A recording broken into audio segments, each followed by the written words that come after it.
कहते हैं ना दोस्तों, प्रीत न जाने जात कुजात, नींद न जाने टूटी खाट, भूख न जाने बासी भात, प्यास न जाने धोबी घाट।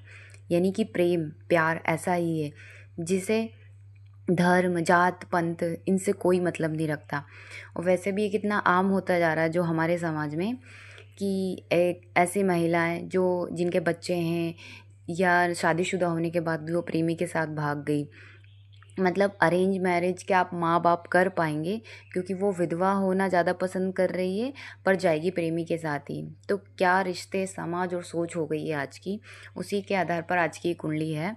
इनका जो कुंडली है वो उनका क्वेश्चन यही था, उन जातिका उत्तर प्रदेश की है और उनकी शादी हो चुकी है। और उनका क्वेश्चन था कि मैं अपने प्रेमी के पास जाना चाहती हूँ, क्या मैं वापस जा सकती हूँ। अभी इनकी शादी को सिर्फ 5 महीने ही हुए हैं और ये बोलते हैं कि बहुत अच्छी फैमिली है जहाँ शादी हुई है, सुख सुविधा संपन्न सब है, पढ़ी लिखी है और ये जॉब भी कर रही है। इनका कहना है कि इनके घर वालों ने इनकी ज़बरदस्ती शादी कर दी है और मुझे तो सिर्फ उस लड़के के साथ ही जाना है। ओ मैंने बहुत मना भी किया पर मेरे माता पिता ने नहीं सुनी। मैंने उस लड़के को भी बताया शादी के पहले और बाद में, उसने भी इतना ध्यान नहीं दिया। मतलब जो इनका पति है उनकी बात कर रहे हैं ये।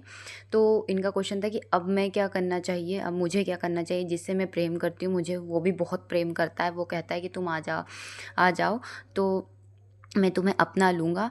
तो देखते हैं कि ये असमंजस में है कि क्या करूँ, क्या निर्णय लूँ। मेरी खुशी तो उस लड़के के साथ ही, क्या मैं इनके साथ जो रह रही हूँ क्या मैं खुश रह पाऊँगी। तो फिर इन्होंने कुंडली दिखाई, देखते हैं क्या कहती है उनकी कुंडली। नमस्कार दोस्तों, मैं प्रज्ञा आपका हार्दिक स्वागत करती हूँ अपने प्रोग्राम में। दोस्तों मेरे व्हाट्सअप नंबर है, यदि किसी को भी कुंडली से रिलेटेड जानकारी चाहिए या कुंडली बनवाना हो तो आप इस पर संपर्क कर सकते हैं। इसके चार्जेस हैं। और यदि मेरा प्रोग्राम आपको अच्छा लग रहा है तो लाइक करें, शेयर करें, प्लीज़ सब्सक्राइब जरूर करें। दोस्तों एक क्वेश्चन है कि यदि इनको शादी ही करना था तो फिर उस लड़के का क्या दोष था। और जब आपको खुशी से शादी करना चाहिए तो फिर इस लड़के से नहीं करना चाहिए था, क्योंकि ऐसा हो सकता है समाज के डर से या जात के डर से आपने नहीं की। पर आज आज यदि आप ऐसा करती है तो फिर आज भी वही समाज है और आज क्या उतनी बदनामी नहीं होगी आपकी। तो इनके जो कुंडली है हम देखते हैं कि मकर लग्न है, मकर लग्न और सिंह राशि है। यहाँ लग्नेश और राशि दोनों में मित्रता नहीं है, दोनों शत्रु है। लग्नेश बनते हैं शनि, जो कि जाकर बैठे हैं दशम में केतु के साथ, उच्च के हैं शनि। केतु के साथ होने से यहाँ पितृ दोष और श्रापित दोष बनता है। लग्न में ही गुरु नीच के बैठे हैं। इसके साथ ही हमें बात करना है सप्तम भाव पर, जो कि इनका क्वेश्चन विवाह का था। तो 4 नंबर यानी कि कर्क राशि, पति का घर जिसको हम बोल सकते हैं, उसमें सूर्य बुध और मंगल 3 ग्रह बैठे हैं। वैसे मंगल कर्क राशि में नीच के होते हैं। सप्तम भाव में मंगल होने से जाति का मांगलिक है और चंद्र लगने से भी ये मांगलिक है। शनि की पूर्ण दृष्टि 10वीं दृष्टि सप्तम भाव पर पड़ रही, जो कि विच्छेद कर देती है या करवाती है। वैसे भी सूर्य बैठे हैं तो सूर्य भी पापी ग्रह में ही आते हैं, तो ये भी विच्छेद करवाते हैं। ऊपर से शनि की दृष्टि, 3 3 क्रूर पापी ग्रह। और इसके साथ ही हम देखते हैं गुरु भी यहाँ नीच के हैं तो उनकी भी दृष्टि, सप्तम दृष्टि यहाँ पर पड़ रही है। उसके साथ ही राहु की जो दृष्टि है जो चंद्रमा पर पड़ रही है, तो वो भी अच्छा नहीं है।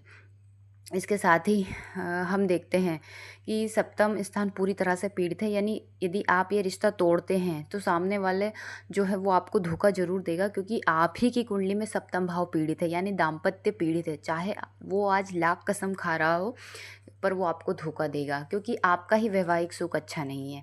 यदि हम सप्तम स्थान में मंगल हो और शनि की दृष्टि पड़ रही तो 2 विवाह अवश्य करवाता है।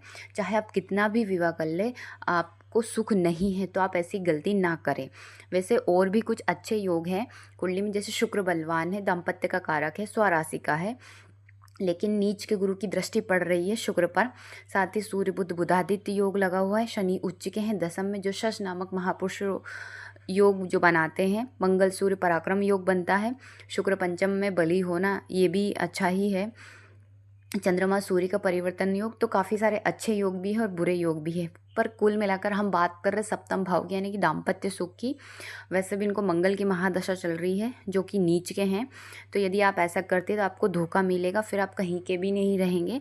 ना आपको जिसके साथ आपकी शादी वो सब परिवार सपोर्ट करेगा, ना आपके माता पिता सपोर्ट करेंगे, तो फिर आप कहाँ जाएंगे। इसीलिए ऐसी गलती नहीं करना है आपको। धन्यवाद दोस्तों।